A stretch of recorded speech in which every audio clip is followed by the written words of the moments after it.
Where the mountains meet the fields and time seems to stand still, lies one of Cuba's most stunning regions, Viñales. It's a place where nature thrives and tradition lives on. A land shaped by centuries of tobacco farming and surrounded by majestic mogotes, those towering limestone formations that give Viñales its unforgettable character. But beyond the breathtaking landscapes, this valley offers a glimpse into a way of life deeply rooted in the soil and the spirit of its people. So come with me as we explore the magic of Viñales, where history, culture, and nature converge in the most spectacular way. The Viñales Valley is a UNESCO World Heritage Site known for its remarkable natural beauty. It is surrounded by limestone hills that create an almost otherworldly landscape, contrasting with the flat tobacco fields below.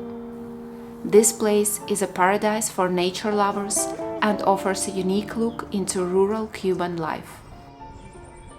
There is a fantastic lookout point where you can get a panoramic view of the entire area. It is located right next to the Hotel Los Jazmines, and it's absolutely worth a visit.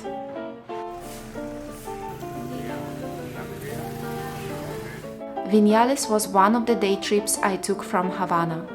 If I had even the slightest idea I would fall in love with a place as much and as quickly as I did, I guarantee I would have planned to spend more days here. This wasn't just your regular tour. It was an immersion into the real life of this region and its people, an experience I will never forget. I booked this trip on Airbnb and I will leave a link for you guys in the description. Viñales is known for its warmth and hospitality, and if you plan to stay for a few days, the common practice is to stay in private homes or casas particulares, as they call them here. This way you can support local families and get an intimate look into Cuban life. After a quick stop at a massive mural painted on the side of a mogote, which depicts the history of evolution in the region, we began our journey into the fields of Viñales. The residents of this region live a rural lifestyle deeply connected to the land. Life here moves at a slower pace, with many people engaged in agriculture, especially tobacco, coffee, and other crops. By the way, this is yuca, the root of the cassava plant. The first gentleman we met along the way was Maito, an 86-year-old farmer who still works the land to this day. It was his lunch break, so we had a chance to chat for a bit. The peace and tranquility of this place really struck me. There is a rustic charm that evokes a sense of simplicity and authenticity that's hard to ignore. While walking around the property, for a moment I found myself fantasizing about living in a place like this someday. I just know that it would be so healing, and that simplicity is what we often lack in modern society.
After a walk through the fields, we reached one of the local houses where the kind owner greeted us with freshly made piña colada. I have to say, the whole tour felt like a personalized experience. Luckily, it was just the two of us that day, myself and Raj, another fellow traveler. Our guide, Sandra, was truly great and did her best to provide as much information about the area as possible. I also bought a bottle of raw organic local honey, which was delicious. Every time I taste a spoonful, I swear I can taste the flowers of Viñales in it.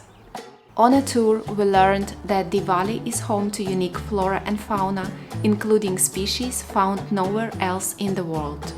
It is important to mention that this region of Cuba focuses on eco-friendly and sustainable tourism.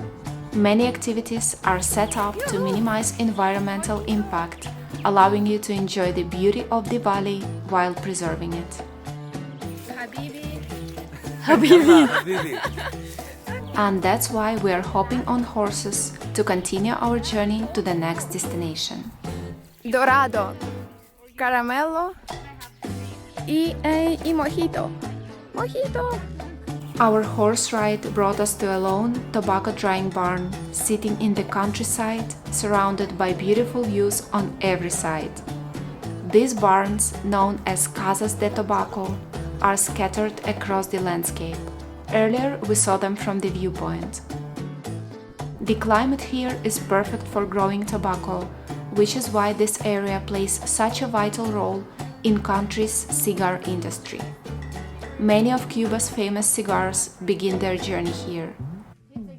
What's fascinating is that many farms still use traditional methods that have remained unchanged for centuries. Dicen los inspectores que ahí se concentra como un 80% de nicotina. His grandpa always said that he had to remove that central vein because it was bad for health. And then he found out from the inspectors that it had over there concentrated 80 to 75% of the nicotine. Okay. It's like chocolate powder or coffee. And it's so bad. So fine. It is. And it's gonna be around 1.50 meters high. Inside the barn, we sat among drying tobacco leaves, and our host, the farmer, rolled us a cigar. He then dipped the end in honey to soften and sweeten the taste, offering us a chance to try smoking it. Aprende que si te quedas aquí conmigo tienes que torcer el que te vas a fumar. Bueno, fumarlo sí. Porque tienes que estar con la candela, dándole candela porque está muy húmedo. En la casa lo ponemos en un papel, una cinta de papel, un día al sol y queda como esto.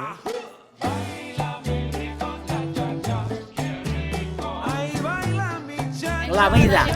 Sí.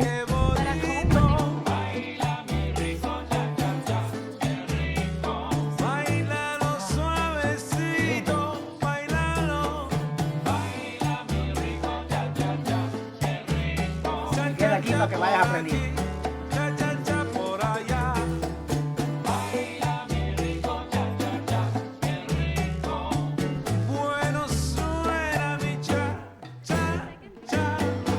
Then we got back on the horses and headed to another local house where the hosts, Papita and René, treated us to a delicious lunch made from produce organically grown on their land.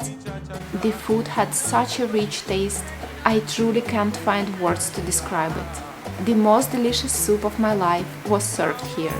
As you guys may know, I am plant-based, and it really touched my heart that they prepared a menu to accommodate my dietary preferences.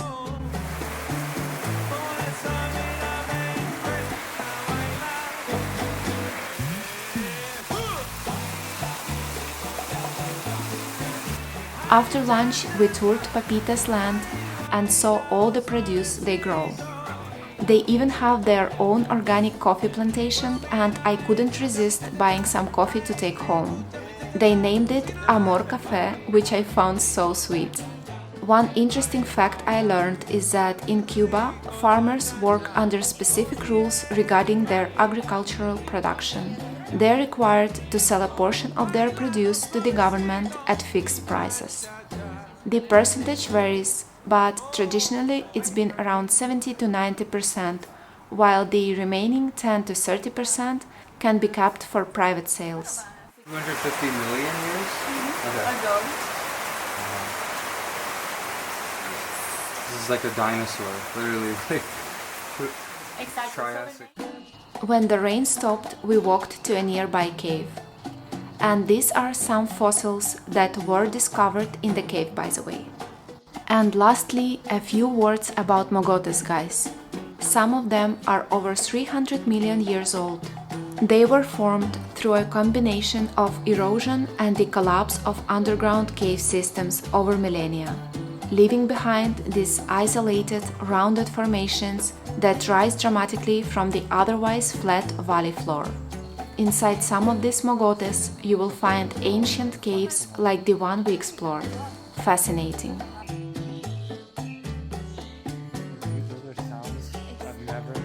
As my time in Viñales comes to an end, I can't help but feel grateful for the peace, beauty, and warmth I found here. This place is a reminder of the simpler, quieter things in life that we often overlook.